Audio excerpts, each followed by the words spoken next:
నల్గొండ జిల్లా నకరిరేకల్ ఎమ్మెల్యే వేముల వీరేశం ఆధ్వర్యంలో భోగి పండుగ వేడుకలు ఘనంగా నిర్వహించారు. సాంప్రదాయ వాతావరణంలో సాగిన ఈ సంబరాల్లో గంగిరెద్దుల ఆట ప్రధాన ఆకర్షణగా నిలిచింది. గ్రామీణ సంస్కృతి సాంప్రదాయాలను ప్రతిబింబించేలా నిర్వహించిన వేడుకల్లో స్థానిక ప్రజలు ఉత్సాహంగా పాల్గొన్నారు. భోగి మంటలు, జానపద కళారూపాలతో పండుగ శోభను మరింత పెంచారు. ఈ సందర్భంగా ఎమ్మెల్యే వేముల వీరేశం మాట్లాడుతూ తెలుగు సాంప్రదాయాలు తరతరాలకు అందాలంటే ఇలాంటి వేడుకలు అవసరమని పేర్కొన్నారు.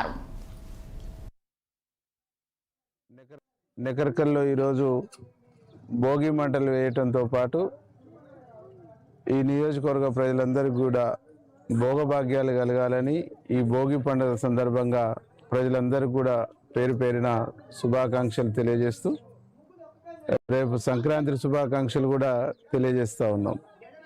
రాష్ట్ర ప్రభుత్వం గౌరవనీయులు ముఖ్యమంత్రి రేవంత్ రెడ్డి గారు రోజుకు 19 గంటలు కష్టపడుతూ ఈ రాష్ట్రాన్ని అభివృద్ధి పదంలో తీసుకుపోవటానికి 2047 నాటికి $3 మిలియన్ ఎకానమిక్ గ్రోత్ పెంచేటువంటి ఒక గొప్ప ప్రయత్నం చేస్తూ ఉండు.